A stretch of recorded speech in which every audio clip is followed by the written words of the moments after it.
Bawa-bawa ni apa orang kata, Cikgu Fazil yang kata dah letak jawatan, kata Fazil Saleh nama dia, tak ingatlah nama dia.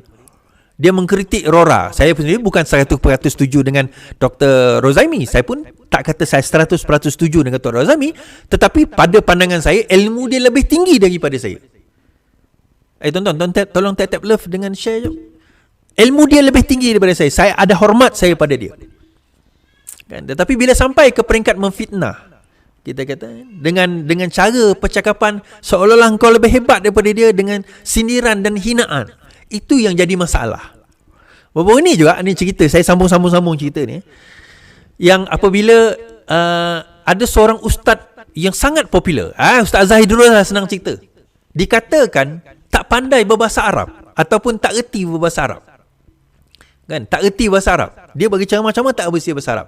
Nah, ada orang kata, alah dia tak erti bahasa Arab, lantak dia lah. Tak ada aib pun tak erti bahasa Arab. Engkau pun tak erti bahasa Arab. Betul, saya setuju. Saya pun tak erti bahasa Arab, sikit-sikit lah, terlalu sikit. Baca Quran pandai, tapi faham tu tidak. Tetapi saya tak claim saya ustaz. Pertama, saya tak mengajar orang agama. Itu yang kedua. Kan? Saya tak claim saya pandai, saya mengajar agama, dan saya tak claim saya ustaz. Kan? Kerana saya tahu capacity dan capability saya. Okey, tak apalah, dia tak pandai, tak ada masalah. Lagi saya nak mengajar, lantak dia lah. Bagi saya macam ni lah, tuan-tuan. Kalau kita mengajar orang engineering tapi kita tak pandai maths, pelik tu. Kalau kita mengajar TESOL, Teaching English for as a Second Language, tapi English kita tak pandai, pelik tu. Bagi saya pelik. Kena belajar lah, take the initiative lah untuk belajar.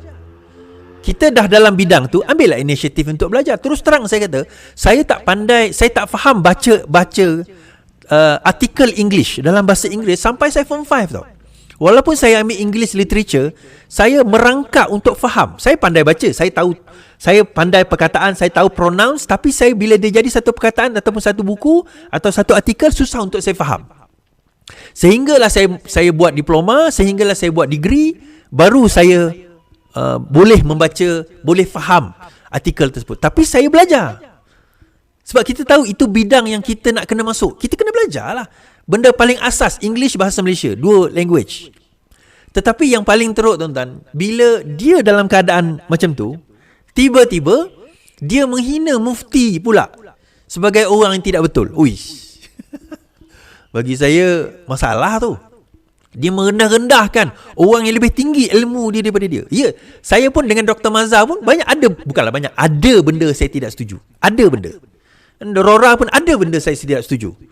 Daripada pandangan politik dia, ada benda yang tidak setuju. Cara pandang dia, ada pandangan saya setuju. Tetapi, saya tak kata bahawa saya ni lebih hebat, ataupun Rora itu lebih rendah, atau Dr. Mazhar itu terlalu rendah nilai dia. Even saya tak kata Ustaz Azhar Idrus tu pun rendah daripada saya. Tak. Saya tak kata demikian. Saya tak kata demikian. Cuma bagi saya, kalau dalam bidang itu, maka anda kena belajarlah. Take the initiative to learn. Kalau kita tak sanggup belajar dalam bidang itu, macam mana kita nak mendalami apa yang kita sampaikan? Nak belajar tentang, nak mengupas hadis, nak mengupas ayat Quran, kita ada kena ada kemahiran paling asas bahasa Arab. Bahasa Arab tu kena ada. Itu benda paling basic.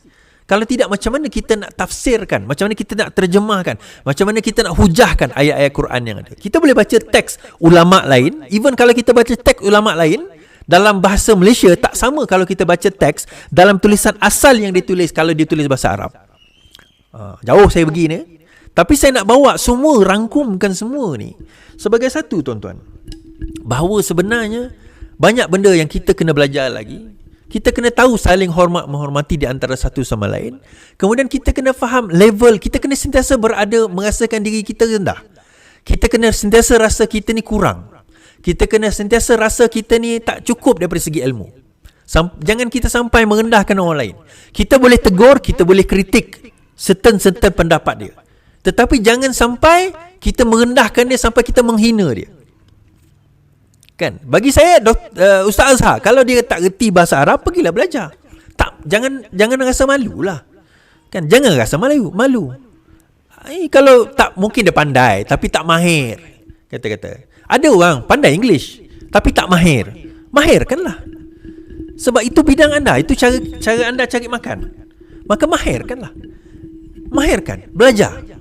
Jadi memberi motivasi kepada orang lain untuk orang kata apa, belajar dengan lebih lagi. Ada orang bukan background agama pun belajar bahasa Arab boleh je kan, mengangkat-angkat boleh je. Apa salahnya, right?